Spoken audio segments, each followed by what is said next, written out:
ഈ എമ്പുരാൻ വിവാദം അടങ്ങുന്നില്ല. ഓരോ ദിവസവും പുതിയ പുതിയ തലങ്ങളിലേക്ക് വ്യാപിക്കുകയാണ്. ഇന്നിപ്പോൾ ആൻ്റണി പെരുമ്പാവൂർ വാർത്താലേഖകരെ കണ്ടിട്ട് പറയുന്നു, നിങ്ങൾ ഈ പറയുന്ന പോലെ പൃഥ്വിരാജിനെ ഒറ്റ തിരിഞ്ഞ് ആക്രമിക്കാൻ സമ്മതിക്കില്ല. കാരണം ഈ സിനിമയുടെ എല്ലാ കാര്യങ്ങളും തിരക്കഥ ഉൾപ്പെടെ എല്ലാം മോഹൻലാലിന് അറിയാമായിരുന്നു. അപ്പോൾ വിവാദം തീരുകയല്ല, വിവാദം വീണ്ടും പുതിയൊരു ഘട്ടത്തിലേക്ക് മാറുകയാണ്. അല്ല, ഇതേ ഈ പൃഥ്വിരാജിനെ ഒറ്റതിരിഞ്ഞ് ആക്രമിക്കുന്നത് സോഷ്യൽ മീഡിയയിലാണ്. സോഷ്യൽ മീഡിയയിൽ ശ്രീമാൻ ആൻ്റണി പെരുമ്പാവൂരിന് യാതൊരു നിയന്ത്രണവുമില്ല. പൃഥ്വിരാജിനെ മാത്രമായിട്ട് ആക്രമിക്കരുത്, വേണമെങ്കിൽ കൂട്ടമായിട്ട് ആക്രമിച്ചോ, ഇങ്ങനെയൊക്കെ പറഞ്ഞ് സോഷ്യൽ മീഡിയക്കാരെ നിർത്താൻ പറ്റില്ല. അവർക്ക് തോന്നിയവനെ ആക്രമിക്കും. മെയിൻ സ്ട്രീം മീഡിയയിൽ എമ്പുരാന് സപ്പോർട്ടാണ്, ചാനലുകളൊക്കെ എമ്പുരാന് സപ്പോർട്ടാണ്. ഒന്നോ രണ്ടോ ചാനലുകൾ ജനമോ അങ്ങനെയൊക്കെ ഉണ്ടാവും എതിരായിട്ട്. അവർ പൃഥ്വിരാജിനെ ഒറ്റതിരിഞ്ഞ് ആക്രമിച്ചിട്ടില്ല. അവിടെ ഇവിടെ എന്തെങ്കിലും ഡയലോഗ് പറയുമ്പോൾ പറഞ്ഞു കാണും, ആ ഒറ്റ ഒരുത്തിനാണ് ഇതിനൊക്കെ കാര്യം എന്നൊക്കെ പറഞ്ഞു. അതിപ്പോൾ അത് പറയുന്ന കൂട്ടത്തിൽ അങ്ങ് പറയുന്നതാണ്. പിന്നെ സിനിമാ രംഗത്ത് നിന്ന് ആരും പൃഥ്വിരാജിനെ ആക്രമിച്ചിട്ടേ ഇല്ല. ഒറ്റയ്ക്കും ആക്രമിച്ചിട്ടില്ല, കൂട്ടായിട്ടും ആക്രമിച്ചിട്ടില്ല, ഒരു ചുക്കും ചെയ്തിട്ടില്ല. ആരും തുണയ്ക്കാനും വന്നില്ല, ഒന്നും വന്നിട്ടില്ല, അവരനങ്ങിയിട്ടില്ല. പിന്നെ എന്താ പ്രശ്നം? ഇന്നലെ ഫെഫ്ക ഒരു പ്രസ്താവന ഇറക്കി, അത് സ്ക്രോളായിട്ട് പോകുന്നുണ്ട്. ഒരു സിനിമയെ വിമർശിക്കാൻ ആർക്കും അവകാശമുണ്ട്, പക്ഷേ ചാപ്പ കുത്തുകയോ അങ്ങനെ ചെയ്യുന്നത് ശരിയല്ല എന്ന് പറഞ്ഞിട്ട് എങ്ങും തൊടാത്ത ഒരു പ്രസ്താവന. വിമർശിക്കാൻ അവകാശമുണ്ട് ഇല്ലെന്ന് ചോദിച്ചിട്ടൊന്നുമല്ല സോഷ്യൽ മീഡിയ വിമർശിക്കുന്നത്.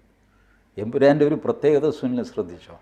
ആദ്യമായിട്ട് ഒരു പ്രകടനമില്ലാതെ, പോസ്റ്ററില്ലാതെ, സത്യാഗ്രഹമില്ലാതെ, കേസ് പോലും കൊടുക്കാതെ, ഒന്നും ചെയ്യാതെ സോഷ്യൽ മീഡിയ വഴിക്കുള്ള പ്രചരണത്തിലൂടെയാണ് ഈ റീസെൻസറിങ് എന്ന് പറയുന്നൊരു വാക്കില്ല വാസ്തവത്തിൽ. അവർ എക്സിഷൻ അല്ലെങ്കിൽ അഡീഷൻ ഉണ്ടെങ്കിൽ രണ്ടാമത് സർട്ടിഫിക്കറ്റ് എടുക്കണമെന്നാണ് നിയമം.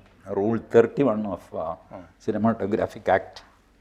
അതനുസരിച്ച് നിങ്ങൾ എന്തെങ്കിലും അതിൽ നിന്ന് എടുത്തു കളയുന്നു, അല്ലെങ്കിൽ കൂടുതൽ ചേർക്കുന്നു, ഒരു പാട്ട് ചേർക്കുന്നു, ഒരു സംഗീതം ചേർക്കുന്നു, കളറ് മാറ്റുന്നു, ബ്ലാക്ക് ആൻഡ് വൈറ്റ് കളറാക്കുന്നു, കളറുള്ളത് ബ്ലാക്ക് ആൻഡ് വൈറ്റ് ആക്കുന്നു, ഇങ്ങനെ എന്ത് ചെയ്തു കഴിഞ്ഞാലും ഈ സാധനം ബോർഡിന് മുമ്പിൽ വീണ്ടും കൊണ്ടുപോകണം.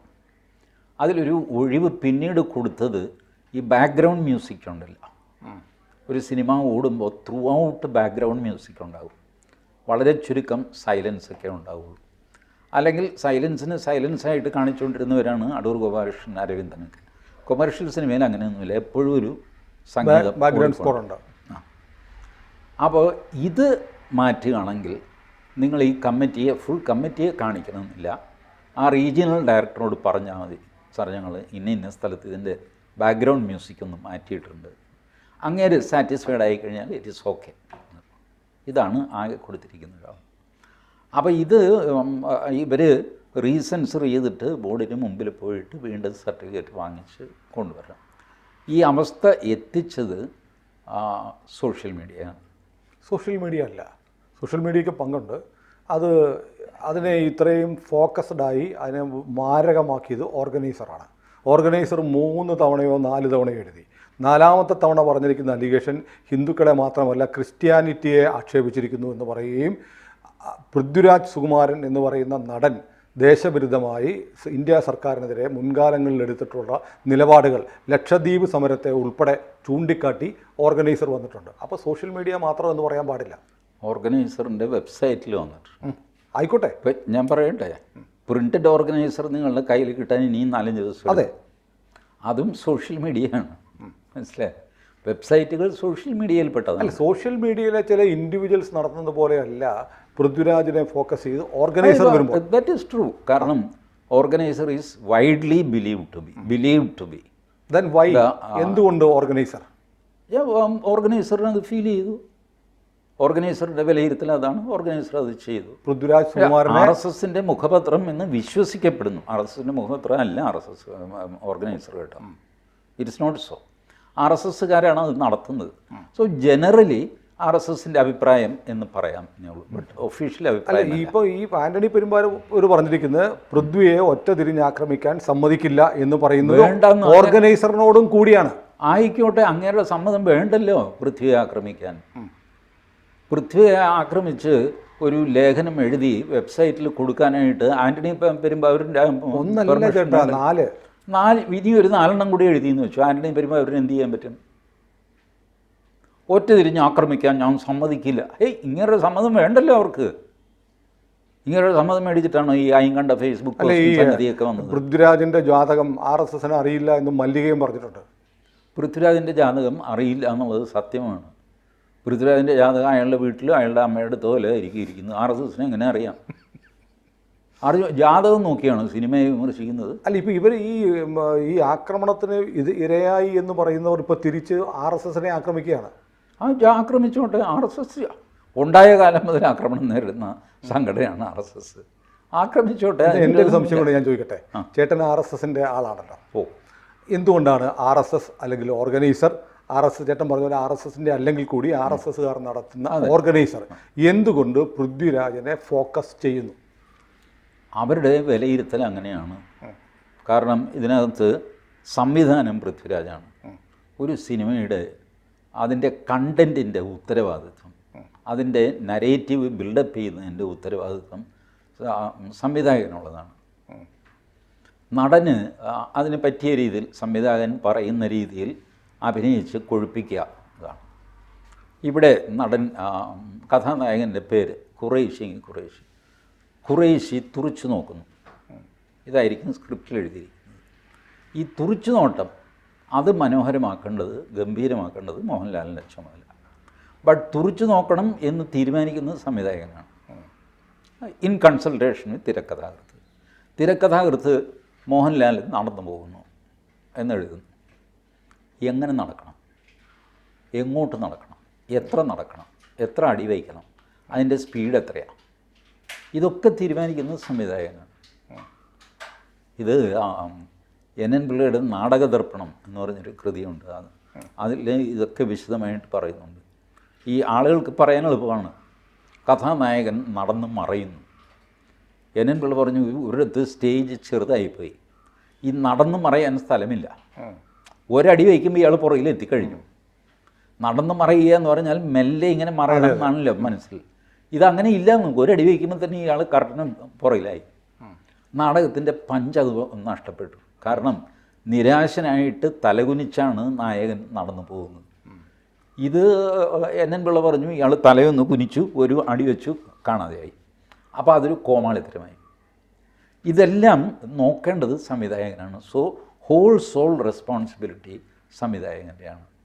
ദെയർഫോർ ഈ എമ്പുരാൻ എന്ന സിനിമയിലെ ഒബ്ജക്ഷണമായിട്ടുള്ള ഭാഗങ്ങളുടെ എല്ലാം ഉത്തരവാദിത്വം സുകുമാരനാണ്, അല്ല പൃഥ്വിരാജ് സുകുമാരനാണ് അവർ കരുതുന്നു, ഓർഗനൈസർ.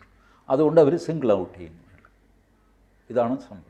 അല്ല, TG ഈ സിനിമയെക്കുറിച്ച് അത്യാവശ്യം മനസ്സിലാക്കിയിട്ടുണ്ടാവുമല്ലോ. ഈ സിനിമയെക്കുറിച്ച് അങ്ങേക്ക് കിട്ടിയിരിക്കുന്ന ഇൻഫർമേഷൻസ് എന്താ? എനിക്ക് ഇൻഫർമേഷൻ വലുതായിട്ട് കിട്ടണമെന്നില്ല. അവിടെയും ഇവിടെയൊക്കെയുള്ള ആൾക്കാരുടെ സംഭാഷണം മനസ്സിലായാൽ മതി. ഇതിൻ്റെ രത്നച്ചുരുക്കം സത്യസന്ധമായിട്ട് എഴുതിയ ആൾക്കാരുണ്ട്. സീൻ ബൈ സീൻ ഏറ്റവും ചുരുക്കിയൊക്കെ എഴുതിയ ആൾക്കാരുണ്ട്.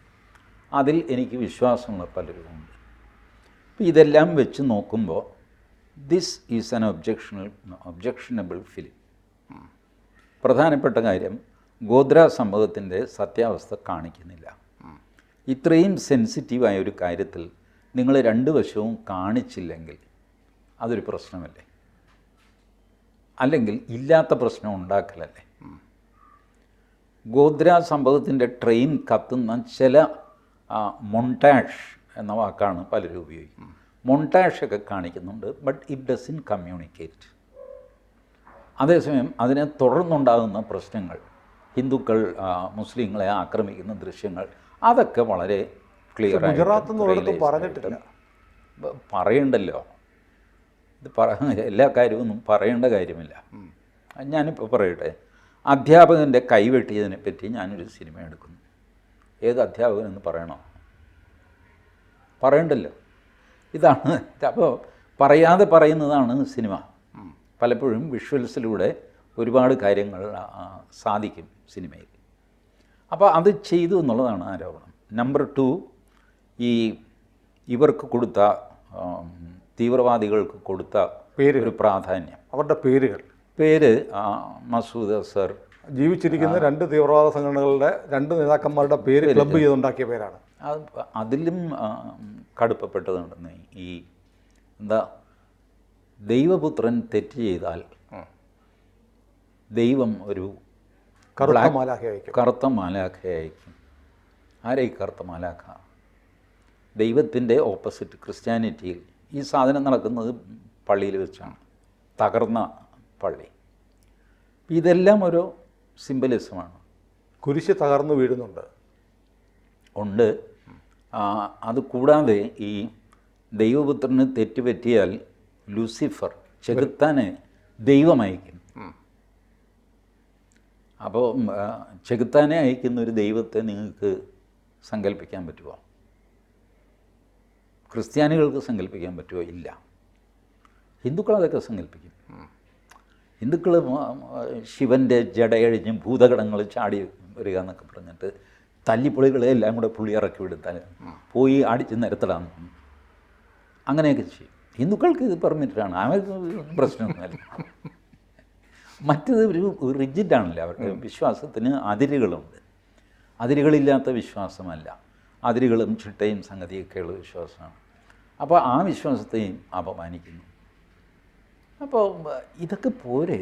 അത് കഴിഞ്ഞിട്ട് ഈ NIA-യുടെ ഉദ്യോഗസ്ഥനെ വെടിവെച്ച് കൊല്ലുക, NIA-യുടെ ബോർഡ് കാണിക്കുന്നു. പിന്നെ യമനിലൊക്കെയാണ് ഇതിൻ്റെ ആസൂത്രണങ്ങൾ. അതെല്ലാം മൊത്തം അന്തരീക്ഷം.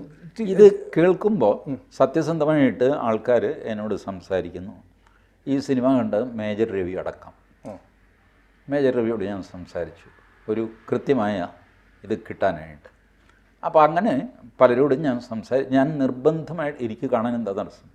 കുഴപ്പമൊന്നുമില്ല, ഞാൻ കാണില്ല എന്ന് തീരുമാനിച്ചു. ബട്ട് ഞാൻ പറയുന്നതിനകത്ത് എന്തെങ്കിലും തെറ്റുണ്ട്, വെറുതെ നിങ്ങൾക്കൊരു കമൻ്റ് അടിക്കാം, കാണാതെയാണോ ഇദ്ദേഹം ഇത്ര അഭിപ്രായം പറയുന്നത്? കാണാതെ പറഞ്ഞ അഭിപ്രായത്തിൽ വല്ല തെറ്റുണ്ടെങ്കിൽ നിങ്ങൾ പറയാം, അല്ലാതെ കണ്ടില്ല എന്നുള്ളത് അപരാധമായിട്ട് കൂട്ടാൻ പറ്റില്ല. ഈ സംഭവങ്ങളൊക്കെ അതിനകത്തുണ്ടോ? ഉണ്ടെങ്കിൽ അത് കുഴപ്പമാണ്. ചേട്ടാ, അതിനകത്ത് ഇപ്പോൾ ചേട്ടൻ പറഞ്ഞില്ലേ, ഒരു നടൻ സംവിധായകൻ പറയുന്നത് പോലെ അഭിനയിക്കുന്നു, സോൾ റെസ്പോൺസിബിലിറ്റി ഷിഫ്റ്റ് ചെയ്യുന്നത് സംവിധായകൻ്റെ ശിരസിലേക്കാണ്. അങ്ങനെയുണ്ടെങ്കിൽ എന്തിനാണ് മോഹൻലാലിനെ സൈബർ അറ്റാക്കിന് വിധേയമാക്കിയത്? ഇങ്ങനെ ഒരു റോൾ എടുത്തു എന്നുള്ളത് അത് നടൻ്റെ സ്വാതന്ത്ര്യമല്ലേ? ഞാൻ പറയട്ടെ, അല്ല, നടൻ്റെ സ്വാതന്ത്ര്യമാണ്. അത് നടൻ്റെ സ്വാതന്ത്ര്യം അല്ല എന്നൊന്നും ആരും പറയും. It was least expected from him. ഇതാണ് എന്ത് എക്സ്പെക്ടേഷൻ? മോഹൻലാലിൽ നിന്ന് എന്ത് നിങ്ങൾ പ്രതീക്ഷിച്ചു? It was there. മോഹൻലാലിൽ നിന്ന് ഇങ്ങനെ ഒരു ദേശദ്രോഹപരമായ ഒരു ക്യാരക്ടർ ആളുകൾ പ്രതീക്ഷിച്ചില്ല. അതാണ് സംഭവം. ഞാൻ പറയട്ടെ, മലയാളത്തിലെ മഹാനായകനായിരുന്നു പ്രേം നസീർ. ഹാർഡ്ലി ഒരു 2 സിനിമയിലാണ് പ്രേം നസീർ വില്ലനായിട്ട് വരുന്നത്. അതിനകത്ത് എൻ്റെ ഓർമ്മയിൽ കൊമേഴ്ഷ്യലി വിജയിച്ച ഒരു സിനിമയാണ്, മറ്റേത് കൊമേഴ്ഷ്യലിലൂടെ പരാജയപ്പെട്ടു. അത് അഴകുള്ള സെലീന. അതിൽ പ്രേം നസീർ വില്ലനാണ്. അന്ന് ഈ ക്രിറ്റിസിസം ഉണ്ടായി, പ്രേം നസീർ ബലാത്സംഗം ചെയ്യുന്നു. ആ സിനിമയിലുണ്ട്, പ്രേം നസീർ ബലാത്സംഗം ചെയ്യുന്നു. എന്തു ചെയ്യും? നല്ല സിനിമയാണ്. വിൻസെൻ്റ്, ജയഭാരതി, പ്രേം നസീറൊക്കെയാണ് അഭിനയിച്ചത്. ഞാൻ പോലും ഞെട്ടിപ്പോയി, എനിക്ക് അംഗീകരിക്കാൻ പറ്റില്ല. പ്രേം നസീർ നോ.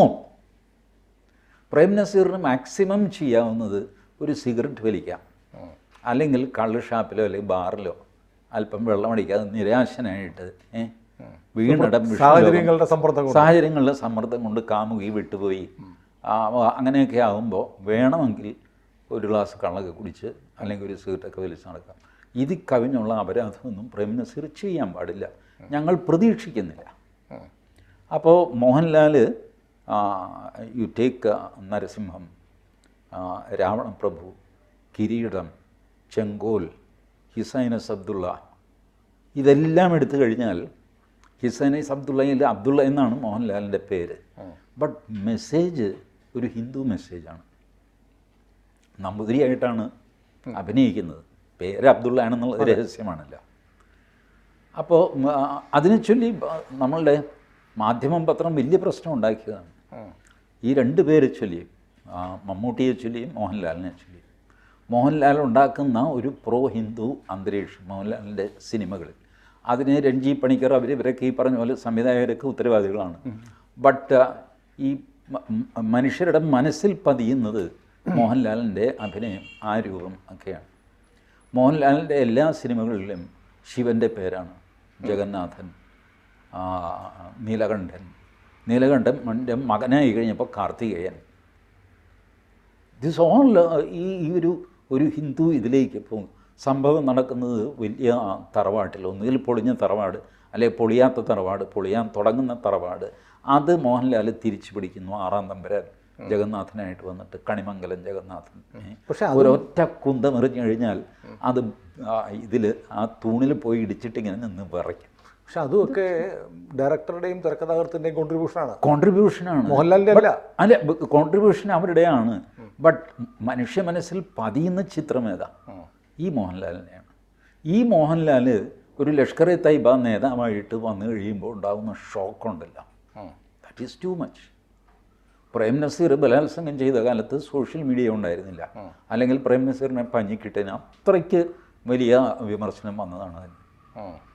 അഴകുള്ള സിനിമയിലെ പ്രേം നസീറിൻ്റെ കഥ. അല്ല, ആൻ്റണി പെരുമ്പാവൂർ ഇന്ന് പറഞ്ഞിരിക്കുന്നത് വിവാദം അവസാനിപ്പിക്കാൻ വേണ്ടിയിട്ടാണ്. കാരണം മോഹൻലാൽ ഇതെല്ലാം അറിഞ്ഞിരുന്നു എന്ന് ആൻ്റണി പറയുന്നു. വിശ്വസിക്കാമോ? മോഹൻലാൽ അറിഞ്ഞിരുന്നോ അറിഞ്ഞിരുന്നില്ലയോ എന്നുള്ളത് ഒരു വിഷയമല്ല. അല്ല, ആൻ്റണി പെരുമ്പാവൂർ പറഞ്ഞല്ലോ മോഹൻലാലിനെല്ലാം അറിയാം. അറിഞ്ഞിരുന്നു എന്ന് വയ്ക്കുക, അതുകൊണ്ട് എന്താ? നിങ്ങൾ ആക്രമിക്കരുത്. അറിഞ്ഞിരുന്നു എന്ന് വിചാരിച്ചിട്ട് ഈ സിനിമയുടെ മെസ്സേജ് നന്നാവുന്നില്ലല്ലോ. Message remain. മോഹൻലാൽ അറിഞ്ഞിരുന്നില്ല എന്ന് വെച്ചോ, അപ്പോഴും മെസ്സേജുണ്ട്. അറിഞ്ഞാലും മെസ്സേജുണ്ട്. അപ്പോൾ അറിഞ്ഞോ അറിഞ്ഞില്ല എന്നുള്ളത് വലിയൊരു വിഷയമൊന്നുമല്ല.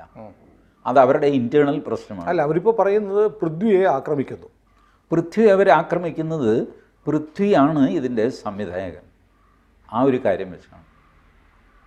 പിന്നീട് മോഹൻലാൽ അറിഞ്ഞില്ല എന്ന് വരുന്നത് ആദ്യം പറയുന്നത് എനിക്ക് തോന്നുന്നു മേജർ രവിയാണ് പറഞ്ഞതെന്ന് തോന്നുന്നു.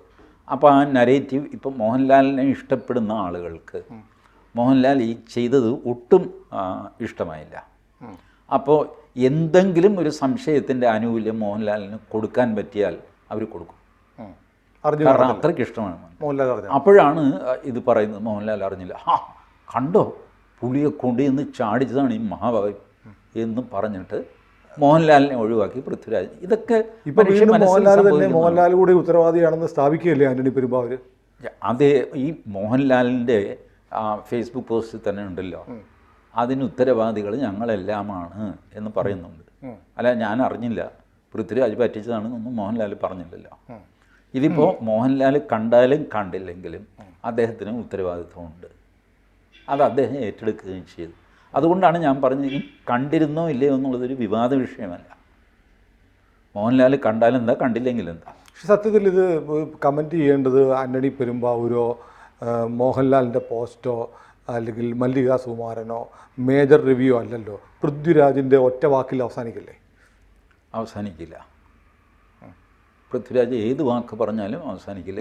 എൻ്റെ സിനിമ എൻ്റെ സിനിമ എൻ്റെ സൗകര്യം, ആളറിഞ്ഞ് കളിക്കട എന്ന് ഭാര്യ പറഞ്ഞിട്ടുമുണ്ട്. അങ്ങനെ പറഞ്ഞു നോക്കട്ടെ, അത് വേറൊരു വിവാദമായിട്ട് മാറും. എന്തുകൊണ്ടായിരിക്കും പൃഥ്വി വരാതെ അമ്മയെ കൊണ്ട് ഇരവാദം ഉയർത്തുന്നത്? എനിക്ക് തോന്നുന്നത് പൃഥ്വിരാജ് അമ്മയെ ഇറക്കിയതൊന്നുമല്ല, അമ്മയ്ക്ക് സഹിക്കാൻ വയ്യാതെ അമ്മ അങ്ങോട്ട് പറഞ്ഞതാണ്. പക്ഷെ അമ്മ സിനിമയെക്കുറിച്ചൊന്നും പറഞ്ഞിട്ടില്ല. സിനിമയെക്കുറിച്ച് പറയാൻ അവർക്ക് ഇഷ്യൂ മനസ്സിലായിട്ടില്ല പാവത്തിന്. അവർ ധരിക്കുന്നത് അല്ല, ഇപ്പോൾ അവരെപ്പോഴും പറയുന്നു എൻ്റെ മോൻ നല്ലതാണ്, ഞാൻ നന്നായിട്ട് പൃഥ്വിരാജ് എന്തോ വലിയ ആളായി പോകും എന്ന് ഭയന്നിട്ട് അവനെ ആക്രമിക്കുന്നു. ഞാൻ അവനെ നല്ല രീതിയിലാണ് വളർത്തിയിരിക്കുന്നത്. ശരി, ഇപ്പം എല്ലാ അമ്മമാരും മക്കളെ നല്ല രീതിയിലാണ് വളർത്തുന്നത്. വളർന്ന് വലുതായി കഴിയുമ്പോൾ അവർക്ക് തോന്നിയ മാസം പലതുമൊക്കെ ചെയ്യുന്നു, അത് വേറെ കാര്യം. അമ്മയ്ക്ക് അതിൽ നമുക്ക് അമ്മയെ കുറ്റം പറയാൻ പറ്റില്ല. അവർക്ക് ഇഷ്യൂ മനസ്സിലായിട്ടില്ല. അതുകൊണ്ട് അവർ സിനിമയെ പറ്റി ഒരു കൃത്യമായ ഒരു അഭിപ്രായം. മല്ലിക സുകുമാരന് മാരാർജിയെയും മൂന്തേട്ടനെയൊക്കെ അറിയാം. അത് മാരാർജിയെയും മൂന്തേട്ടനെയും എനിക്കും അറിയാം. അതുകൊണ്ടൊന്നും സിനിമയുടെ മെസ്സേജ് മാറുന്നില്ലല്ലോ. എൻ്റെ പ്രശ്നം അതാണ്. ഇതിങ്ങനെ പറഞ്ഞതുകൊണ്ട് സിനിമയുടെ മെസ്സേജ് മാറുന്നുണ്ടോ? ഇല്ല.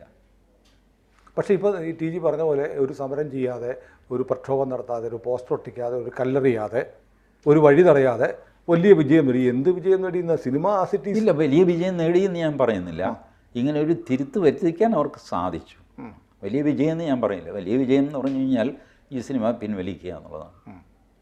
കാരണം സിനിമ നിങ്ങളൊരു ഇപ്പോൾ എത്ര 17 ഘട്ടം എന്ന് പറയുന്നു, 2 മിനിറ്റേ ഉള്ളൂ എന്ന് പറയും, whatever it may be, അതുകൊണ്ട് സിനിമയുടെ മെസ്സേജ് മാറില്ല. Message will remain same. അതാണ്. What is the use? ഇപ്പോൾ സെൻസർ ബോർഡിന് ഇവർ റീസബ്മിറ്റ് ചെയ്തില്ല. ഗോൾഡൻ ചാൻസ് ആയിരുന്നു സെൻസർ ബോർഡിലിരിക്കുന്നവർക്ക്. ഗോൾഡൻ ചാൻസാണ്. ഈ സാധനം എടുത്തിട്ട് ഹെഡ് ഓഫീസിലേക്ക് വിടുക. ബോംബെയിലെ അപ്പർ കമ്മിറ്റിയുണ്ട്, അപ്പർ കമ്മിറ്റിക്ക് വിടുക. This has created lot of problems in the society. Now they wanted to make some changes. Please see this. എന്നിട്ട് അപ്പർ കമ്മിറ്റിക്ക് റെഫർ ചെയ്യും. അപ്പർ കമ്മിറ്റി എന്താണെന്ന് വെച്ചാൽ തീരുമാനിക്കട്ടെ. ഞാനിത് പറയാൻ കാര്യം എന്താണെന്ന് വെച്ചാൽ, പുഴ മുതൽ പുഴ വരെ സിനിമ വന്നു. മൂക്കുകൊണ്ട് ഇക്ഷ വരപ്പിച്ചു ആ മനുഷ്യന്. ഒരാവശ്യമില്ലാതിരുന്നിട്ടും അന്നത്തെ റീജിയണൽ ഡയറക്ടർ അപ്പർ കമ്മിറ്റിക്ക് റെഫർ ചെയ്തു. അപ്പർ കമ്മിറ്റി ചരിത്രകാരനെ വിളിച്ചു. അപ്പർ കമ്മിറ്റി ICHRന് മെസ്സേജ് കൊടുത്തു, ഞങ്ങൾക്ക് ഈ 1921 കലാപത്തെപ്പറ്റി അറിയാവുന്ന ഒരു ചരിത്രകാരനെ വേണം എന്ന് പറഞ്ഞു. Indian council of historical research അവർ മലയാളിയായ ഡോക്ടർ CI ഐസക്കിനെ സജസ്റ്റ് ചെയ്തു. മലയാളിയാണ്, മലബാർ കലാപത്തെപ്പറ്റി അറിയാവുന്ന ആളാണ്, ചരിത്രകാരനാണ്, കോളേജിലെ head of the department of history ആയിരുന്നു, I think Pala Saint Thomas കോളേജിൽ. അദ്ദേഹത്തെ വിളിച്ചു. അദ്ദേഹത്തെ വിളിച്ചിട്ട് ഈ സിനിമ ഹിസ്റ്റോറിക്കലി ഫാക്റ്റാണോ എന്ന് ചെക്ക് ചെയ്യാൻ പറഞ്ഞു. അദ്ദേഹം ഓരോന്ന് വെച്ച് ഫാക്റ്റാണെന്ന് പറഞ്ഞു. അതിന് തെളിവ് ഹാജരാക്കാൻ പറഞ്ഞു. ഈ ബുദ്ധിമുട്ടൊക്കെ ഐസക് സാറിനാണ്. ഇതിന് ഉപോത്ബലമായ തെളിവുകൾ, പുസ്തകങ്ങൾ, അത് ഇതൊക്കെ ഹാജരാക്കി. എന്നിട്ടതിൽ അന്യായമായ കട്ടെല്ലാം വരുത്തി അവർ. ഇങ്ങനെയാണ് അപ്പർ കമ്മിറ്റി പ്രവർത്തിക്കുന്നത്. അപ്പോൾ ഇവിടെ ഞാൻ പറയുന്നത് ഈ സെൻസർ ബോർഡ്, കേരളത്തിലെ സെൻസർ ബോർഡിന് ഇതിൽ ശരി, നിങ്ങളിങ്ങനെ കാണിക്കുന്നു, ഗോദ്ര കുന്തമൊക്കെ കാണിക്കുന്നു, you shows the document. Godhra ഇങ്ങനെയാണ് ഗോദ്രയിൽ സംഭവിച്ചതെന്നുള്ളതിൻ്റെ ഡോക്യുമെൻ്റ് കൊണ്ടുപോകാം. അത് ചോദിക്കാനുള്ള ധൈര്യമില്ല. ഇതിൻ്റെ കാരണം ഞാൻ പറയാം, ഇപ്പം പാവങ്ങളാണ്. ഇപ്പോൾ ഈ സെൻസർ ബോർഡിൽ ഈ സിനിമ കൊടുക്കുമ്പോഴുണ്ടല്ലോ, ഉത്തരവാദപ്പെട്ട ഒരാൾ സെൻസർ ബോർഡിന് മുമ്പിൽ ഹാജരാകണം to answer all their questions. In out ഈ സിനിമയെ പറ്റി അറിയാവുന്ന ആൾ, ഇതറിയാവുന്ന ആൾ സാധാരണഗതിയിൽ സംവിധായകനാണ്. സംവിധായകൻ അവിടെ പോകും. പൃഥ്വിരാജ് കയറി വന്നു കഴിഞ്ഞാൽ സ്പ്രിങ് വെച്ച പോലെ ചാടി എണീക്കുന്ന സെൻസർ ബോർഡാണുള്ളത്. പൃഥ്വിരാജിനോടൊരു ചോദ്യം ചോദിക്കാൻ ഉള്ള ധൈര്യം ഉണ്ടാവില്ല. ഇപ്പം അത്ഭുതാതരങ്ങളോടെ പൃഥ്വിരാജ് ഭയം പിടിച്ച് നോക്കിയിരിക്കും. മനോഹരനായ പൃഥ്വിരാജ്, മുടി ഇങ്ങനെ പകുതി ചീവിയും പകുതി തെറിച്ചും ഒക്കെ ആയിട്ട് ലുക്ക് അറ്റ് ഹിം. അപ്പോൾ നമ്മൾ ആരായാലും അത്ഭുതാതരങ്ങളോടെ. അപ്പോൾ ഞാനിത് ചെയ്തു എന്ന് പറയുകയല്ല, ഇങ്ങനെയും ചെയ്യാം. എൻ്റെ മുമ്പിൽ അമിതാഭ് ബച്ചൻ വരുന്നു, ഞാൻ സെൻസർ ബോർഡിലിരിക്കും, ഞാൻ എണീറ്റ് നിൽക്കും. अमिताभ बच्चन പറയും, मोहनदास जी मेरा एक फिल्म है, हाँ देखेंगे साहब. अरे क्या देखना है, मैंने सब देख लिया है, अभी के अभी क्लियर कर दो, मेरा फ्लाइट है 11 बजे, जाना है मुझे, थोड़ा कर लो. നമ്മൾ സാബ് बैठिए, നാരായണ മാധവ വേഗം എല്ലാവരും ഒപ്പിട്ടെ, സാറിന് പോകാനുള്ള 11 minute. Clear. This is the reverence which I have for Amitabh Bachchan. ഞാനെല്ലാം നോക്കിയിട്ടുണ്ട് മോഹൻദാസ് എന്ന് അമിതാഭ് ബച്ചൻ പറഞ്ഞാൽ അത് ഫസ്റ്റ് ടൈം, അത് വീണ്ടും ഒരു വിവാദമായിട്ട് വീണ്ടും അമിതാഭ് ബച്ചൻ വന്നാൽ ടിജി അങ്ങനെ ചെയ്യുമോ? ഞാൻ എൻ്റെ തലയിൽ നിന്ന് ഇത് ഒഴിവാക്കും, ബോംബെക്ക് അയച്ചു കൊടുക്കും. കേരളത്തിൽ അങ്ങനെ ചെയ്തില്ലല്ലോ. ചെയ്തില്ല. അങ്ങനെ ചെയ്യാനുള്ള ബുദ്ധി പോലും ഇല്ല. ഞാൻ എന്ത് ചെയ്യാൻ? ഞാൻ ഫസ്റ്റ് ടൈം ഞാൻ പറഞ്ഞല്ലോ, you were over by the personality who has appeared there. It could be Antony Perumbavoor or Prithviraj or even Mohanlal. മോഹൻലാലാണെങ്കിൽ പറയുകയും വേണ്ട, തിണ്ണയിൽ സർട്ടിഫിക്കറ്റ് അങ്ങോട്ട് കൊണ്ടുവന്ന് കൊടുക്കും. സിനിമയൊക്കെ ഒന്നും കാണണ്ട. ഞാനിതുമായി ബന്ധപ്പെട്ട് ടിജിയോട് ഒരു കാര്യം പറയാം. ഞാനൊരാളെ ഈ സെൻസർ ചെയ്യാൻ പോകുമെന്ന് അറിഞ്ഞപ്പോൾ ഞാൻ വളരെ പ്രധാനപ്പെട്ട ഒരാളെ വിളിച്ചു. അദ്ദേഹമായിട്ട് ദീർഘമായി സംസാരിച്ചു. അദ്ദേഹം പറഞ്ഞു, പെരുന്നാളിൻ്റെ തലേദിവസമാണ്, എൻ്റെ അറിവിൽ 20 മിനിറ്റ് കട്ടക്ക വേണ്ടി വരുമെന്നാണ് കേന്ദ്രത്തിൽ നിന്ന് പറഞ്ഞിരിക്കുന്നത്. അതൊരു 3 മിനിറ്റിൽ ഒതുക്കാമോ എന്നുള്ള ചില ആലോചനകളൊക്കെ ചിലയിടത്ത് നടക്കുന്നുണ്ട്.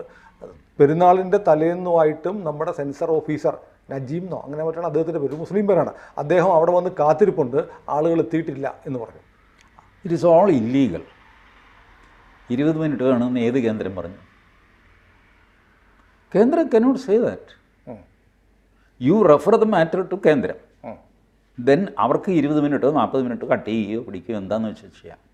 അല്ലാതെ കേന്ദ്രത്തിൽ നിന്ന് ഇങ്ങോട്ട് ആ സിനിമയിലേ ഒരു 20 മിനിറ്റും കട്ട് ചെയ്തേ, ഇറ്റ് ഇസ് നോട്ട് പോസിബിൾ. കലാപം ഉൾപ്പെടെ ഈ ഓഫീസർ റെക്കോർഡ് ചെയ്യുകയാണ് as directed by headquarters of CBFC by the chairman. I'm recommending 20 minutes cut എന്ന് പറഞ്ഞു കഴിഞ്ഞാൽ അങ്ങനെ റെക്കോർഡ് ചെയ്ത് എന്ത് ചെയ്യും? പുലിവാലാവും. നിങ്ങളിത് കണ്ടിട്ടാണോ 20 മിനിറ്റ് പറഞ്ഞത്? ഏത് 20 മിനിറ്റ്? കലാപം കാണിക്കുന്ന സീൻ ഒഴിവാക്കണമെന്ന് പറഞ്ഞു എന്നാണ് പറയപ്പെടുന്നത്. ഈ കലാപം കാണിക്കുന്ന സീൻ ഒഴിവാക്കുക എന്ന് പറഞ്ഞു കഴിഞ്ഞാൽ ഒരു സിനിമയിൽ ഡിസ്കണ്ടിന്യൂറ്റി എന്ത് ചെയ്യും? Who will answer for that? After all അതൊരു കലാസൃഷ്ടിയല്ലേ? അതിന് ഒരു വാദം, ഒരു എഴുത്തുകാരൻ്റെ ഒരു പോസ്റ്റ് TG കേട്ടോന്ന് അറിയുന്നില്ല, ഞാൻ പേര് പറയുന്നില്ല. കാരണം ഇങ്ങനെയൊക്കെ വരുമെന്ന് അറിയാമായിരുന്നു.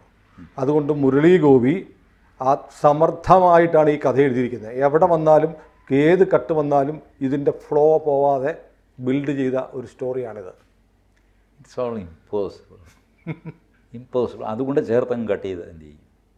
It is all impossible. പക്ഷേ TG വിശ്വസിക്കുന്നു. ഞാൻ പറയുന്നത്, നിങ്ങൾ ഇതേതായാലും വിവാദമായി, നിങ്ങളുടെ കയ്യിൽ ഈ സാധനം തിരിച്ചു കിട്ടിയ അവസരത്തിൽ നിങ്ങൾക്കിത് മേൽ കമ്മിറ്റിക്ക് വിടാമായിരുന്നു. അപ്പോൾ ഇവിടുത്തെ സെൻസർ ഓഫീസർ കളിച്ചു എന്നാണോ TG പറയുന്നത്? കളിച്ചു എന്നല്ല, I don't think they are aware about all these things. ഇത്രയും വിവാദമായിട്ടും സിനിമാറ്റോഗ്രാഫിക് ആക്ട് എന്താണ്, തങ്ങളുടെ അധികാരങ്ങൾ എന്താണ്, തങ്ങളുടെ ഡ്യൂട്ടി എന്താണെന്ന് സെൻസർ ബോർഡ് അംഗങ്ങളുടെ കാര്യമല്ല ഞാൻ പറഞ്ഞത്. അവർ നോമിനേറ്റഡാണ്. സെൻസർ ഓഫീസർ, കേരളത്തിലെ ഓഫീസർ എന്ന് പറഞ്ഞാൽ റീജിയണൽ ഡയറക്ടറാണ്. Regional director. സെൻസർ ബോർഡിൽ ഒരുപാട് പേരുണ്ട്. അത് 2 സിനിമ ഈ കമ്മിറ്റിക്ക് കൊടുക്കുന്ന 4 പേരുടെ, 2 സിനിമ വേറൊരു കമ്മിറ്റിക്ക് കൊടുക്കുന്നത് റീജിയണൽ ഡയറക്ടറാണ്. റീജിയണൽ ഡയറക്ടറാണ്. റീജിയണൽ ഡയറക്ടർക്ക് സ്വമേധയാ ഇത് മേൽ കമ്മിറ്റിക്ക് അയക്കാം. അതിന് ഈ മെമ്പർമാരുടെ ആവശ്യമില്ല. അയാൾ ചെയ്തില്ല. പുഴ മുതൽ പുഴ വരേക്ക് ഒരു വിവാദവും ഉണ്ടായിരുന്നില്ല. പക്ഷേ അന്നത്തെ റീജിയണൽ ഡയറക്ടർ സ്വമേധയാ ബോംബെക്ക് അയച്ചു എന്ന് മാത്രമല്ല, അവർ ഇവാലുവേറ്റ് ചെയ്യുമ്പോൾ ഈ റീജിയണൽ ഡയറക്ടർ ഇരിക്കാൻ പാടില്ല. ബിക്കോസ് നിങ്ങളാണിത് റീവാലുവേറ്റ് ചെയ്യാൻ അയച്ചിരിക്കുന്നത്. ബട്ട് അന്ന് റീജിയണൽ ഡയറക്ടർ അവിടെ പ്രസൻ്റായി, അവരും കൂടെ ഒപ്പിട്ടു. ഇത് കോടതിയിൽ വന്നു കഴിഞ്ഞപ്പോഴാണ് ഹൈക്കോടതി ഇടപെട്ടത്. എന്നിട്ടും അന്ന് ക്ലിയർ ചെയ്തില്ല.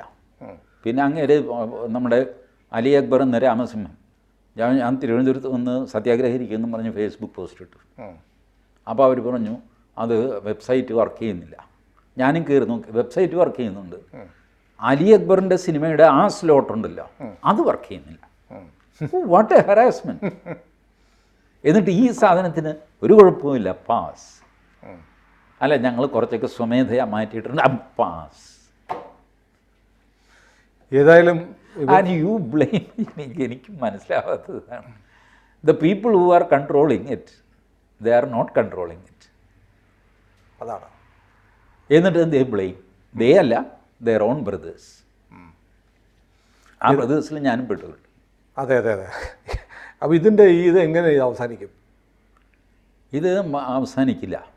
കുറച്ച് കാലം കഴിയുമ്പോൾ നമ്മളുടെ പൊതുരംഗത്ത് നിന്ന് ഇതങ്ങ് പോകും. മറ്റൊരു വിവാദം വരും. സിനിമ എങ്ങനെ കിടക്കും. ഇപ്പം തന്നെ നോക്ക്, ഞാൻ പറയട്ടെ, ആളുകളുടെ ഇങ്ങനെ മനോവിഷമം ഉണ്ടായി, അതുകൊണ്ട് ഞങ്ങളിത് കട്ട് ചെയ്യാൻ തീരുമാനിച്ചു. ഇതാണല്ലോ, അങ്ങനെ മനോവിഷമം ഉണ്ടായ സിനിമ നിങ്ങൾ ആ സെക്കൻഡിൽ തന്നെ നിർത്തണം. നിർത്തിയിട്ട് ഞാൻ കട്ട് ചെയ്യുന്നു. ഞാനിവിടെ ഇരുന്ന് സിഗരറ്റ് വലിക്കുന്നു, സുനിലിന് അത് ഇഷ്ടപ്പെടുന്നില്ല. ഞാൻ എന്ത് ചെയ്യണം? സിഗരറ്റ് അപ്പം തന്നെ കളയണം. അതല്ലാതെ സുനിലിന് അസൗകര്യമായി അല്ലേ, ഞാനിത് തീർന്നിട്ട് കളയാം കേട്ടോ. അതെന്ത് പരിപാടിയാ? അപ്പോൾ ഇതൊരു വലിയ ചതിയാണ്. ചതിയല്ല, ഇറ്റ്സ് ഓൾ എല്ലാം കൂടെ കൂഴച്ചൊക്കെ കുഴഞ്ഞതുപോലെ കുഴഞ്ഞ് കിടക്കണം. പക്ഷേ വേറെ കാര്യമുണ്ട്. ഇവിടെ എല്ലാവരും പറയുന്നുണ്ട് സിനിമ നിർത്തണമെന്നോ നിരോധിക്കണമെന്നോ ഞങ്ങളാരും ആവശ്യപ്പെടുന്നില്ല എന്നും കൂടെ പറയുന്നുണ്ട്. അല്ല, അത് ഒരു ജനാധിപത്യ ബോധമുള്ള ആൾക്കാർ പറയുന്നതാണ്. But if you feel that you are sending A very wrong message through this film, then you must withdraw the film, come what may. Now you claim that you have got the money back, അല്ലേ? അതെ, 200 കോടി കിട്ടിയെന്നൊക്കെ പറയാം. 200 കോടി കിട്ടിയാലും മുഴുവൻ പൈസ കിട്ടത്തില്ല. Tax പോവും, തിയേറ്റർ ഷെയർ പോവും, അതിപ്പോൾ എനിക്കറിയില്ല. ഇതെല്ലാം നിങ്ങൾ തന്നെ പറയുക. 200 കോടി കിട്ടിയെന്ന് പറയുക, പിന്നെ കിട്ടിയിട്ടില്ല, അതിൽ ടാക്സ് പോകും, തിയേറ്റർ ഷെയർ പോകും എന്ന് പറയുക. ശരി, നിങ്ങൾക്ക് എത്ര കിട്ടി? എനിക്ക് കിട്ടിയ കാശല്ലേ പറയേണ്ടത്, അല്ലാതെ മറ്റേ ആളിനെ കൂടെ ചേർത്ത് ഞാൻ അങ്ങനെയാണ് പറയുന്നത്. പറയുന്നത്. ഏതായാലും ഇതിൻ്റെ സിനിമയുടെ കുഴപ്പങ്ങൾ അവസാനിക്കുകയല്ല, തുടങ്ങിയിട്ടേ ഉള്ളൂ അല്ലേ? ഇല്ല, അത് തുടങ്ങിക്കഴിഞ്ഞു. അത് അതിൻ്റെ മൂർധന്യാവസ്ഥയിൽ ഇപ്പോൾ നിൽക്കുകയാണ്. കുറച്ച് ദിവസം കഴിയുമ്പോൾ എല്ലാ വിഷയവും ചരിത്രത്തിൽ അങ്ങ് ബെറീഡായി പോകുമല്ലോ. അങ്ങനെ ഈ വിഷയവും പോകും. പൃഥ്വിരാജ് ഇത് മറക്കുമോ അതോ പൃഥ്വിരാജിനെ മറക്കാതിരിക്കുമോ ചില ആളുകൾ, ചില കേന്ദ്രങ്ങൾ, ചില ശക്തികൾ? അല്ല, പൃഥ്വിരാജ് കുറെ കാലമായിട്ട് തന്നെ ടാർഗറ്റാണല്ലോ. Prithviraj ever since save Lakshadweep അവിടെ മുതൽ പൃഥ്വിരാജ് ടാർഗറ്റ്. CIA ഉണ്ടായിരുന്നു. അതിങ്ങനെ പൃഥ്വിരാജിൻ്റെ കാലെവിടെ ഇടറുന്നു എന്ന് നോക്കി ഭൂതക്കണ്ണാടി വെച്ചിട്ട് പൃഥ്വിരാജിനെ വീഴ്ത്താൻ ഉള്ള. അതിനകത്ത് അധികാര കേന്ദ്രങ്ങളുണ്ടോ? അധികാര കേന്ദ്രങ്ങളുണ്ടെന്ന് എനിക്ക് തോന്നുന്നില്ല. സംഘപരിവാറുണ്ടോ? സംഘപരിവാറിൽ ചിലരുണ്ടാവാം, എല്ലാവരും ഒന്നുമില്ല. കാരണം ആ ഒരു റേഞ്ചില്ല. സോഫ്റ്റ് പവറിനെ പറ്റിയൊരു ധാരണ വേണ്ടേ, അതില്ല. അതുകൊണ്ടാണ് സിനിമയായിട്ട് കണ്ടാൽ മതി എന്നൊക്കെ പറയുന്നത്. സിനിമയായിട്ട് കണ്ടിട്ടാണ് ഈ വിമർശനം വരുന്നത്, അല്ലാതെ സിനിമയെ കഥകളിയായിട്ട് കണ്ടിട്ടല്ല. പക്ഷെ പൃഥ്വിരാജിനറിയാം ഇന്ത്യ ആരുടെയും തന്തയുടെ വകയല്ല. ഈ സിനിമ ഒരു മീഡിയമാണ്. അത് മനുഷ്യരെ ഒരു പരിധി വിട്ട് സ്വാധീനിക്കുന്നതാണ്. അത് നിഷേധിക്കാൻ പറ്റുമോ? സിനിമയെ അതിപ്പോൾ എന്താ സിനിമയല്ലേ എന്ന് പറഞ്ഞാൽ ഇത് അവഗണിക്കുന്നതിൻ്റെ കാര്യം എന്താണെന്ന് വെച്ചാൽ ഈ സോഫ്റ്റ് പവർ അറിഞ്ഞുകൂടാ. മോദി സർക്കാർ വന്നതിന് ശേഷം നോക്കിക്കോ, ദൂരദർശൻ കേരളത്തിൽ ഇന്ന് ഏറ്റവും കൂടുതൽ റീച്ച് ഉണ്ടാവാൻ കഴിവുള്ളത് ദൂരദർശനാണ്. അതെ അതെ, റീച്ച് ഉണ്ടെന്നല്ല ഞാൻ പറയുന്നത്. എവിടെയെങ്കിലും ഒരു അലുമിനിയം കമ്പി വെച്ച് കഴിഞ്ഞാൽ ദൂരദർശൻ കിട്ടും. മറ്റേ ചാനലുകൾ ഒരു കേബിളും വേണ്ട. കേബിള് വേണ്ട. ഈ ദൂരദർശനെ ഫലപ്രദമായിട്ട് BJP ഉപയോഗിക്കുന്നുണ്ടോ? ചാനലുകളെ കുറ്റം പറയും, എനിക്ക് സംസാരിക്കാൻ സമയം തന്നില്ല, whole studio is with you. നിന്റെ സാധനം നീ ഓഫ് ചെയ്തിട്ടിരിക്കുക. ഞാൻ പറയുന്നത് ഇപ്പോൾ ദൂരദർശനിൽ നിങ്ങൾ നല്ലൊരു ദേശഭക്തി അല്ലെങ്കിൽ ആത്മവിശ്വാസം ഇതൊക്കെ ഉണ്ടാക്കുന്ന സീരിയൽ ഉണ്ടാക്കാനായിട്ട് ലബ്ധപ്രതിഷ്ഠരായ ആൾക്കാർ മലയാളത്തിൽ, ഡയറക്ടർ ഹരിഹരൻ, ഇപ്പം നിങ്ങളേതോ ആജ് തക്കിലെ സുധീർ ചൗധരിക്ക് 15 കോടി രൂപയുടെ കോൺട്രാക്റ്റ് കൊടുത്തിട്ടുണ്ട്. അരമണിക്കൂർ വീതമുള്ള സ്ലോട്ട് 262 എണ്ണം ഉണ്ടാക്കാനും പറ്റും. ഹരിഹരൻ സാറിനെ വിളിക്കുക, സാർ മലയാളം ദൂരദർശനിൽ മലയാളികൾക്ക് വേണ്ടിയിട്ട് തകർപ്പൻ്റെ ഒരു സാധനം ഉണ്ടാക്കണം. ഹരിഹരൻ എന്ന് പറഞ്ഞാൽ അറിയാമല്ലോ, പരിണയം, വടക്കൻ വീരകഥ ഇതൊക്കെ ചെയ്ത ആളാണ്. പ്രിയദർശനെ വിളിക്കുക, കലാപാനം ചെയ്ത ആളാണ്. ഇവർക്കൊക്കെ ഇതിൻ്റെ യഥാർത്ഥ കാഴ്ചപ്പാടുണ്ട്. തിരക്കഥ എഴുതാൻ നമ്മുടെ ഗസ്റ്റായിട്ട് ഇവിടെ വന്നില്ലേ ഗായത്രി അശോക്, തിരക്കഥ എഴുതാൻ അദ്ദേഹത്തിൻ്റെ ബേസിക് ഇത് ഫാക്കൽറ്റി ചിത്രം വരയ്ക്കലാണ്. പാട്ട് പാടും, തിരക്കഥ എഴുതും. ഇവരൊക്കെ ഒരു എന്താ ചെയ്യേണ്ടത്? ഈ BJPക്കാരെന്ന് പറഞ്ഞാൽ അതിന് വോട്ട് ചെയ്യാനും ചിലപ്പോൾ ഇവർ വന്നില്ല എന്ന് വരും. BJPക്ക് സിന്ദാബാദ് വിളിക്കാനൊന്നും വന്നില്ല എന്ന് വരും.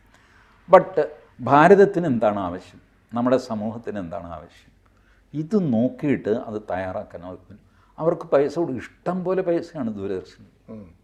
ഇതിലും ദയനീയമാണ് ആകാശവാണിയുടെ കാര്യം. എന്താ ചെയ്യുന്നവർ? കോഴിക്കോട്, കൊച്ചി, തിരുവനന്തപുരമൊക്കെ FM നിലയമുണ്ട്. അതേസമയം ടൺ കണക്കിന് ഫണ്ട് എന്ന് പറഞ്ഞിട്ട് ബാക്കിയുള്ളവർ നേടിക്കൊണ്ട് പോകുന്നുണ്ട്. റേഡിയോ മാംഗോ നാട്ടിലെങ്ങും പാട്ടായി. എന്താ FM റേഡിയോ ദൂരദർശൻ്റെ അല്ല ആകാശവാണിയുടെ പാട്ടാവാത്തത്? What is that Prasar Bharati is doing? You have crores of budget, information and broadcasting. ഇപ്പം ഞാൻ പറയട്ടെ, ഞാനായിരുന്നു അശ്വിനി വൈഷ്ണവിൻ്റെ സ്ഥാനത്തെങ്കിൽ I have a power, information and broadcasting മിനിസ്റ്റർക്ക് പവറുണ്ട്. സിനിമാറ്റോഗ്രാഫിക് ആക്ട് അനുസരിച്ച് call for any film and cancel the licence. He can cancel the licence. ഞാൻ പറയുന്നു, എന്താ ഇവിടെ എമ്പുരാൻ വിവാദം കൊണ്ടുപോകാൻ ഞാൻ കാണട്ടെ, എൻ്റെ കമ്പ്യൂട്ടറിൽ നോക്കട്ടെ. ഞാനും എൻ്റെ PA പീപ്പിൾ ഞാൻ പറയും it's all nonsense, cancel the certificate. If they have objection let them go to court, will see. Will you do that? ഇനിയും ചെയ്യാമല്ലോ. You are in chair not in power. Please, ഞാൻ ആവർത്തിക്കുന്നു, you people are in chair not in power. You don't know how to exercise the power. TG മുമ്പും പറഞ്ഞിട്ടുണ്ട്, മോദിക്ക് കസേരയുണ്ട്, അധികാരമില്ല. I will not include Modi in this. എന്താ, മോദിയുടെ കാലിൽ ചെന്ന് മോഹൻലാൽ മാപ്പ് പറഞ്ഞു എന്ന് പറഞ്ഞപ്പോൾ പ്രചാരണം വരുന്നുണ്ട്. ഞാൻ ഒരു കാര്യം പറയട്ടെ, ഈ സാധനം മോദി അറിഞ്ഞ പോലും കാണില്ല. മോദിയും ഭാര്യയും അല്ല, മോഹൻലാലും ഭാര്യയും കൂടെ മോദിയെ വീട്ടിൽ ചെന്ന് കണ്ടു എന്നാണ് പറയുന്നത്. മോദിക്ക് ഇതല്ലേ ഒരു സിനിമ ഇറങ്ങി. അതിൻ്റെ രസം എന്താണെന്ന് വെച്ചാൽ, ഇവർ ഈ പറയുന്ന ഗുജറാത്ത് കഥയുടെ പ്രോഡക്റ്റാണ് മോദിയും അമിത്ഷായും. അതെ, അവർക്ക് ഈ ഗുജറാത്തിൽ എന്താണ്, അതെല്ലാം കഴിഞ്ഞിട്ട് ജയിലും ഒക്കെ കഴിഞ്ഞിട്ടാണ് അവർ പ്രധാനമന്ത്രി ആഭ്യന്തരമന്ത്രിയായിട്ടിരിക്കുന്നത്. So for them it's a silly thing. But ഞാൻ പറയുന്നത്, if you want to assert you have authority. But I have never seen you people asserting your authority. I have never seen you are utilising your budget effectively. ദൂരദർശനിലെ last ഞാൻ കണ്ട ഇത് 2017 പിന്നെ ചാനലിങ്ങനെ മാറ്റുമ്പോൾ ഇടയ്ക്ക് ദൂരദർശൻ വന്നു പോകാറൊക്കെ ഉണ്ടെന്ന്. അത് അന്നത്തോടെ ഞാൻ നിർത്തി. 7 പേര് ദൂരദർശനിൽ സംസാരിക്കുന്നു, 7 വിദഗ്ധന്മാർ. Make in India programme Modi announce ചെയ്ത സമയം 7 പേരും മേക്ക് ഇൻ ഇന്ത്യ പൊളിഞ്ഞു പോകുമെന്നും കാശിന് കൊള്ളില്ലാത്ത സ്കീമാണെന്നും ചർച്ച ചെയ്ത് സമർത്ഥിക്കുന്നു. 7 പേര്. ഒരാളെങ്കിലും മേക്ക് ഇൻ ഇന്ത്യയെ സപ്പോർട്ട് ചെയ്യുന്ന ആൾ വേണ്ടേ? അങ്ങനെ ഒരാളില്ലെങ്കിൽ അന്വേഷിച്ച് കണ്ടുപിടിച്ച ഒരാളെ ഇരുത്തണ്ടേ? 6:1 എങ്കിലും ഇല്ല. ഹോൾ 7 പീപ്പിൾ അരമണിക്കൂർ നേരത്തെ ചർച്ച തേച്ച് കഴുകി കമത്തി വെച്ചു മേക്ക് ഇൻ ഇന്ത്യയെ. ദൂരദർശനിൽ ഭരിക്കുന്നവരാ? നരേന്ദ്രമോദി. ഇൻഫർമേഷൻ INB മിനിസ്റ്റർ അന്ന് ആരാ? എനിക്ക് ഓർമ്മയില്ല, Ashwini വൈഷ്ണവായിരുന്നില്ല. They just played with INB minister. Serious ആയിട്ട് അതെടുത്തത് സ്മൃതി ഇറാനി മാത്രമേ ഉള്ളൂ. അവരുള്ളപ്പോഴാണ് there was A ban, lifting of the ban. ചാനലുകൾക്ക് ഇതൊക്കെ ഷി വാസ് റിമൂവ്ഡ്. ഇപ്പം അശ്വിനി വൈഷ്ണവിൻ്റെ പ്രധാന റെയിൽവേ നിസ്സാര ലോഡാണ്. അതിൻ്റെ കൂടെ ഇൻഫർമേഷൻ ആൻഡ് ബ്രോഡ്കാസ്റ്റിംഗ്, ഇത് രണ്ടും കൂടെ ആ മനുഷ്യന് സാധിക്കുന്നില്ലായിരിക്കാം. ഓക്കെ, സാധിക്കുന്നില്ലെങ്കിൽ you have load of MPs where ഒരാളിനെ തലയ്ക്ക് വെളിവുള്ള ഒരാളിനെ വയ്ക്കിയതിന്. ഇതിന് അശ്വിനി വൈഷ്ണവിന് മുമ്പ് മറ്റേ പുള്ളിയായിരുന്നു ആര്? അനുരാഗ് ഠാക്കൂർ. നമ്മൾ ഒരുപാട് പറഞ്ഞിട്ടുണ്ടാകും. ഏതായാലും വിലപിച്ചിട്ട് കാര്യമില്ല, ചെയ്യാനുള്ളത് ചെയ്യാത്തതിൻ്റെ കുഴപ്പമാണ്. അല്ല, വിലപിച്ച് കഴിഞ്ഞാലെങ്കിലും ചെയ്യാനുള്ളത് ആരെങ്കിലും ഈ വിലാപം കേട്ട് കഴിയുമ്പോൾ എന്താണ് അവിടെ ഭയങ്കര കരച്ചിലൊന്നും നോക്കടാന്ന് മോദി പറയും. അപ്പോൾ ഇയാൾ മോദി പറഞ്ഞല്ലോ ഉടനെ നോക്കും. നോക്കി അത് മറിച്ച് അങ്ങോട്ടിട്ട് കളയുമോ എന്നുള്ള ഈ അങ്ങനെയല്ലേ നോക്കിയിട്ടും ഒന്നും സംഭവിക്കുന്നില്ല. വീണ്ടും ആ സിനിമ ഓടിക്കൊണ്ടിരിക്കുമ്പോൾ വീണ്ടും നോക്കി എന്ന് പറഞ്ഞിട്ട് എന്ത് കാര്യം? 3 മിനിറ്റ് 2 മിനിറ്റായി. ഇതാണ് ഞാൻ പറഞ്ഞത്, ആളുകൾക്ക് സിനിമ പിടിക്കാൻ സ്വാതന്ത്ര്യമുണ്ട്. ഞാൻ അഭിപ്രായ സ്വാതന്ത്ര്യത്തിൻ്റെ കൂട്ടത്തിലാണ്. എനിക്കതുകൊണ്ട് ആരെങ്കിലും ഒരു ദേശീയത എവിടെയെങ്കിലും കത്തിച്ചു എന്നൊക്കെ പറഞ്ഞു കഴിഞ്ഞാൽ ഞാൻ കയറി ചൂടാവാറൊന്നുമില്ല. അവനെന്തോ ഭ്രാന്ത് ചെയ്തിട്ട് പോട്ടെ എന്ന് വിചാരിക്കും. ബട്ട് ഈ സുനിൽ ആലോചിച്ച് നോക്ക്, ഓഗസ്റ്റ് 15 നമ്മളെ വെല്ലിംഗ്ടൺ ഐലൻഡിൽ ഇന്ത്യൻ നേവിയുടെ സതേൺ നേവൽ കമാൻഡിൻ്റെ ഗേറ്റിന് മുമ്പിൽ 10 പേര് കൂടി ഇന്ത്യ വിരുദ്ധ മുദ്രാവാക്യം വിളിച്ചിട്ടൊരു പതാക കത്തിക്കുകയാണെങ്കിൽ that is a message, dangerous message. So നമ്മളിങ്ങനെ വെറുതെ ടച്ച് ചെയ്യാവരുത്. ഏതെങ്കിലും ഒരു കാളിൽ കൂടി ഞാൻ പതാക ചവിട്ടി അല്ലെങ്കിൽ കീറി അവൻ്റെ പിന്നാലെ അത് പോട്ടേന്ന് വയ്ക്കുക. അത് ആവിഷ്കാര സ്വാതന്ത്ര്യപ്പെടും. കള്ളു കുടിച്ച് ദേശീയ പതാക കീറി ആഘോഷിക്കാൻ അവനൊരു ഇത് ചെയ്തോട്ടെ. ബട്ട് ഇതങ്ങനെയല്ല, ഇത് ഓർഗനൈസ്ഡാണ്. അതെ അതെ. അപ്പോൾ ഇതിലേതാണ് സിനിമയിൽ കാണിക്കുന്നത് അത് നോക്കണം.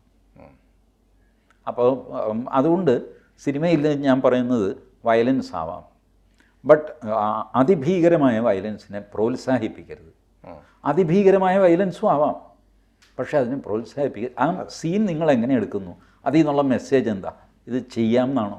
ഇങ്ങനെയൊന്നും ചെയ്യരുത് കേട്ടോ എന്നാണോ? കാണുമ്പോൾ നമുക്ക് തോന്നുന്നത് എന്താ?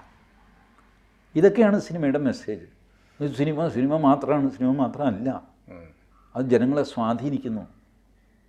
ഞാനതുകൊണ്ടാണ് BJP നേതാക്കളോട് തുറന്നു പറഞ്ഞത്, ആ റീഡിങ് ശരിയല്ല നിങ്ങളുടെ. 1857 ഒന്നാം സ്വാതന്ത്ര്യ സമരത്തെ ഓർമ്മയ്ക്കായിട്ട് വയലാർ രാമവർമ്മ എഴുതിയ പാട്ടാണ് ബലികുടീരങ്ങളെ. ആ പാട്ട് ദേവരാജൻ സംഗീതം കൊടുത്തു. മെല്ലെ അത് KPSCയുടെ നാടകത്തിലെ അവതരണ ഗാനമായി. അത് പിന്നെ കമ്മ്യൂണിസ്റ്റ് പാർട്ടിയുടെ പാട്ടായിട്ട് മാറി. തലമുറകളെ അത് സ്വാധീനിച്ചു, ഇന്നും സ്വാധീനിച്ചുകൊണ്ടിരിക്കുന്നു. ഇനി പറ, സിനിമയായിട്ട് കാണണോ, നാടകമായിട്ട് കാണണോ? See, lot of changes have happened through soft power. വെറുതെ ചെണ്ട കൊട്ടി നടക്കുന്ന ഒരു പാട്ടുകാരനെയാണ് ജയലളിത അറസ്റ്റ് ചെയ്തിട്ട് 1.5 വർഷം കൊണ്ട് ജയിലിലിട്ടു. കാരണം അത്ര ഡേഞ്ചറസ് ആയിരുന്നു അവൻ്റെ ആ കൊട്ടും പാട്ടും. എത്ര പേരെ അവൻ സ്വാധീനിച്ചെന്നറിയാം. ഒരു തമിഴ് പയ്യൻ, അവൻ്റെ പേര് ഞാൻ മറന്നുപോയി. ജയലളിത അവനെ അറസ്റ്റ് ചെയ്തു. ആളുകളെല്ലാം അന്തം വിട്ടിട്ട് ഇത് അവൻ വെറുതെ തെരുവിൽ ചെണ്ടയടിച്ച് പാട്ട് പാടുകയാണ്. ബട്ട് ചങ്കിൽ കൊള്ളുന്ന പാട്ട്, ഇൻഡയറക്റ്റ്ലി ജയലളിതയ്ക്കെതിരെയുള്ള പാട്ട് അവർ പിടിച്ചകത്തിട്ടു. പിന്നെ ജയലളിത ആയതുകൊണ്ട് ആവിഷ്കാര സ്വാതന്ത്ര്യം എന്ന് പറഞ്ഞാൽ അവിടെ ആരും പോകും. ഇതൊക്കെ മോദിയുടെ നെഞ്ചത്തേക്കല്ലേ കയറാൻ പറ്റുള്ളൂ. അവിടെ ചെന്ന് കഴിഞ്ഞാൽ ഞാൻ വീക്ക് മേടിക്കും.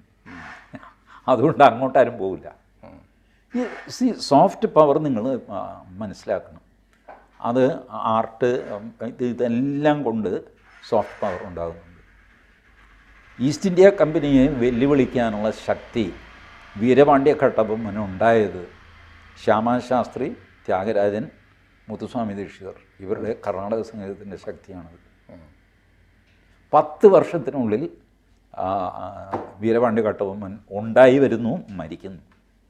അടുത്ത 10 വർഷത്തിൽ ഇവിടെ വേലുത്തമ്പി ദളവ ഉണ്ടാകുന്നു, മരിക്കുന്നു. This is soft power. അപ്പോൾ നിങ്ങൾ ഈ എന്നൊക്കെ പറഞ്ഞ് നീട്ടിയിട്ട് എന്താ കാര്യം? ചെമ്മാൻകുടി ശ്രീനിവാസർക്ക് വേറെ പണിയില്ലേ? അങ്ങനെ അല്ല. ഇറ്റ് ക്രിയേറ്റ്സ് നിങ്ങളുടെ ആത്മധൈര്യം, ഭാരതം എന്താണെന്നുള്ള ഓരോ കൃതിയും അതിൻ്റെ അർത്ഥമൊക്കെ മനസ്സിലാക്കണം. അപ്പോൾ അത് കൊണ്ടുവരുന്ന മാറ്റം മനസ്സിലാവും. അതുകൊണ്ടാണ് കലാസൃഷ്ടികൾ നിലനിൽക്കുന്നത്. അതിലൊരു മെസ്സേജ് ഉള്ളതുകൊണ്ടാണ്. ഏതായാലും സോഫ്റ്റ് പവർ എന്താണെന്നും സ്വന്തം പവർ എന്താണെന്നും ചിലർ തിരിച്ചറിയാത്ത പ്രശ്നമാണ് ഇപ്പോഴത്തെ വിവാദങ്ങൾക്ക് കാരണം. ബേസിക് കാരണമാണ്. കൂടുതൽ വാർത്തകളും വിശേഷങ്ങളും നിങ്ങളിലേക്ക് എത്താൻ ABC മലയാളം സബ്സ്ക്രൈബ് ചെയ്യുക, ബെൽ ബട്ടണും അമർത്തുക.